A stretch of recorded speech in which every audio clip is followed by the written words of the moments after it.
जय सदाशिव। ओम नमः शिवाय। आज मैं आपको यहाँ बताने वाला हूँ कि भगवान शंकर और भूतों में क्या संबंध है। देखिए, भगवान शंकर के बारे में ऐसा समझा जाता है कि वह तो शमशानवासी है और भूत प्रेतों के साथ रहते हैं। उनके गणों में भूत प्रेत ही है, ऐसा हमारे मन मानस में बैठा हुआ है।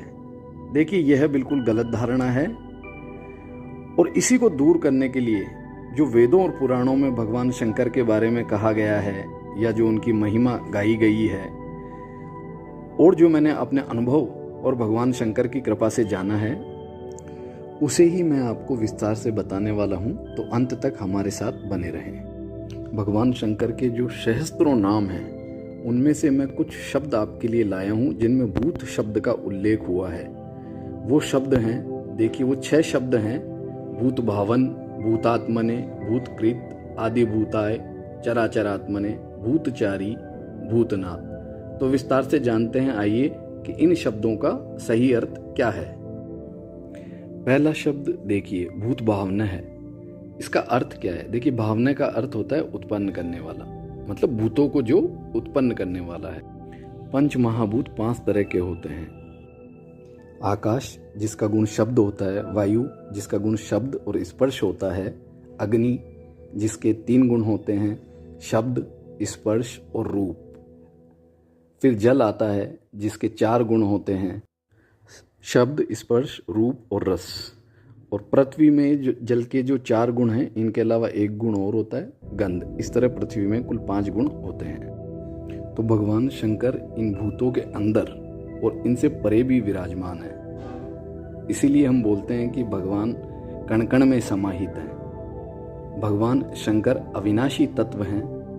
वही पृथ्वी से लेके और आकाश तक हर कण कण में समाये हुए हैं। देखिए, इस सृष्टि में 2 ही तत्व हैं, भूत और चैतन्यता। सृष्टि इन 2 ही तत्वों से मिलके बनी हुई है। भगवान शंकर का भूतों से संबंधित जो दूसरा नाम है, वो है भूतात्मने। इसका मतलब यही है कि इस भौतिक जगत में जो छोटे से छोटा कण है, उसके भीतर भी जो अविनाशी तत्व है, वही शिव तत्व है। तीसरा शब्द जिसका पुराणों में उल्लेख मिलता है, वो है भूतकृत। इसका मतलब है भूतों को करने वाले। तो भूतों की सृष्टि करने वाले वो भगवान शिव हैं। भूतों से परे भी वही हैं। तो जितने भी भूत हमारे आसपास दिखाई देते हैं, जो भौतिक जगत है, उसका निर्माण करने वाले भगवान शिव हैं। चौथा शब्द जो पुराणों में आया है, वो है आदि भूताय, मतलब भूतों से पहले। भूतों से पहले कौन विराजमान था? वो चैतन्य शक्ति विराजमान थी। वो अविनाशी तत्व, वो शिव तत्व था। भगवान शंकर का 5वां नाम आता है चराचरात्मने, मतलब जो चर और अचर जगत है, जो स्थावर जंगम जगत है, उसमें शिव विराजमान है। चाहे वो मनुष्य शरीर हो, चाहे पशु हो, चाहे पक्षी हो, या वृक्ष आदि हो, या हमारे आसपास जो नदियां हैं, पहाड़ हैं, या जितना भी भौतिक जगत आप आकाश से पृथ्वी तक, सभी में वो कण कण में समाहित हैं। भगवान शंकर का जो 5वां नाम आता है, वह है भूतचारी। भूतचारी का मतलब है जो भूतों में गमन कर सकता है। भगवान शंकर आकाश में विचरण कर सकते हैं, या आकाश में जो शब्द हो रहे हैं उनको वो पकड़ सकते हैं। आपने देखा होगा, जब कृष्ण जी का जन्म हुआ था, उस समय एक साधु आया था और उसने कंस को पहले ही बता दिया था, देवकी का 8वां पुत्र ही कंस तेरा वध करेगा। तो देखिए, जो पहले घटनाएं घटित होती हैं, वो सूक्ष्म जगत में घटित होती हैं, वो आकाश में शब्द रूप में घटित होती हैं। तो जो योगी होते हैं, सन्यासी होते हैं, वो पहले ही उनको पता चल जाता है कि भविष्य में क्या घटनाएं होने वाली होती है। वो आकाश के शब्द को साध लेते हैं, उससे ही उन्हें ये सिद्धि प्राप्त होती है, जिससे वो पता लगा लेते हैं कि भविष्य में क्या घटनाएं घटित होंगी। भगवान शंकर वायु में भी गमन कर सकते हैं। तो जब हनुमान जी सीता जी का पता लगाने लंका गए थे, तो वो वायु मार्ग से गए थे, यानी वो वायु में गमन कर सकते हैं। भगवान शंकर अग्नि में भी विराजमान है। तो जो भी हम भोग अग्नि के माध्यम से लगाते हैं, उसको भगवान शंकर ग्रहण करते हैं अग्नि के माध्यम से ही। वो इसीलिए ग्रहण करते हैं क्योंकि वो अग्नि में विराजमान है। भगवान शंकर जल में भी विराजमान है। जल का प्रत्येक कण शिव कण से बना हुआ है।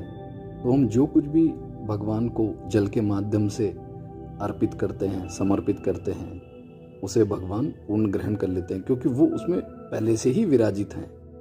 भगवान शंकर पृथ्वी में भी विराजित है और पृथ्वी का कण कण शिव कण से ही बना हुआ है।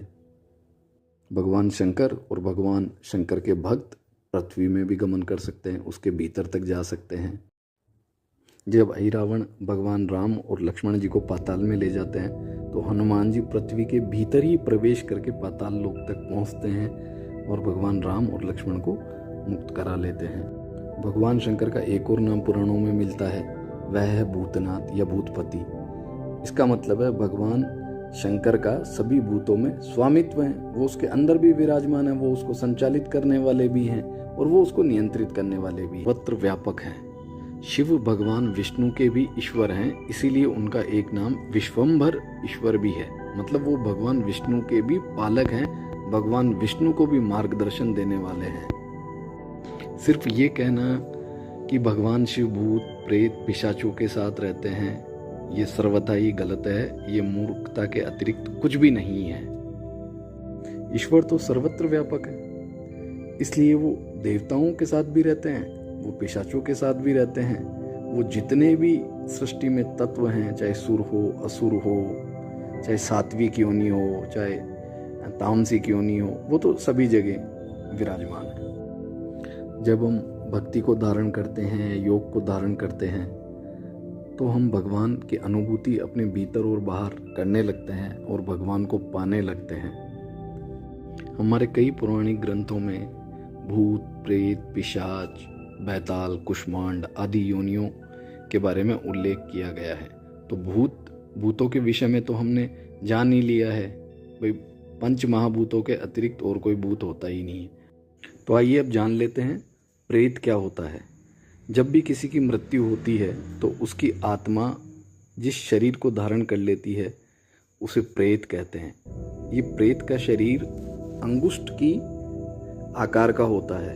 जब तक आत्मा लोकांतर में नहीं चली जाती है, अन्य लोकों में नहीं चली जाती है या नई योनि को ग्रहण नहीं कर लेती है, तब तक वह प्रेत के रूप में रहती है। प्रेत सात्विक भी हो सकते हैं, तामसिक भी हो सकते हैं। पिशाच तामसिक ऊर्जाएं होती हैं, लेकिन वो आपका कोई अहित नहीं कर सकती है। ऐसी उनके पास कोई शक्ति होती ही नहीं है, क्योंकि वो तो खुद ही सदगति के लिए तरस रही होती है, मुक्ति के लिए प्रार्थना कर रही होती है। वो सिर्फ आपको भयभीत करने का प्रयास कर सकती है और आप भयभीत नहीं हो सकते हैं, तो उनके पास ऐसी कोई शक्ति ही नहीं है कि वो आपका कोई अहित कर सके। बहुत लोग बोलते हैं कि भगवान शिव तो शमशानवासी हैं। ये तो कोई अल्पज्ञ ही कह सकता है। ये बिल्कुल मिथ्या धारणा है, क्योंकि भगवान शिव तो सभी जगह हैं। वो शमशान में भी हैं, वो देवालय में भी हैं, वो ब्रह्मांड के भीतर और बाहर सर्वव्यापक तत्व है। हम भगवान शिव से किसी भी तरह का संपर्क स्थापित करना चाहें या भगवान शिव हमसे किसी भी तरह का संपर्क स्थापित करना चाहें तो उसके दो ही रास्ते हैं। या तो वो आत्मा के द्वारा हो सकता है, या जो मैंने आपको भी पंच महाभूत बताएं उनके द्वारा हो सकता है। जैसे हम भगवान के दर्शन करना चाहें तो वो भूतों के माध्यम से ही संभव है, या भगवान से हम वार्ता करना चाहें, भगवान से हम संभाषण करना चाहें तो वो भी भूतों के माध्यम से ही संभव है।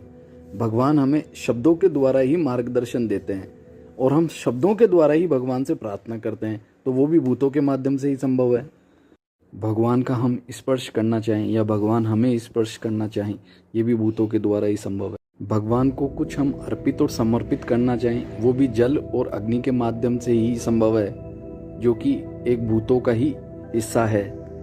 हवन यज्ञ इत्यादि जो किए जाते हैं भगवान के लिए, वो भी अग्नि के द्वारा ही संभव है। तो ये मैंने आज आपको भगवान शिव का भूतों के साथ संबंध बताया है। उम्मीद करता हूँ आपको जानकारी पसंद आई होगी, और भी मैं वेदों और पुराणों में जो हमारा दुर्लभ ज्ञान है उनके सही अर्थ आपके सामने लाता रहूँगा। जय सदाशिव, ओम नमः शिवाय।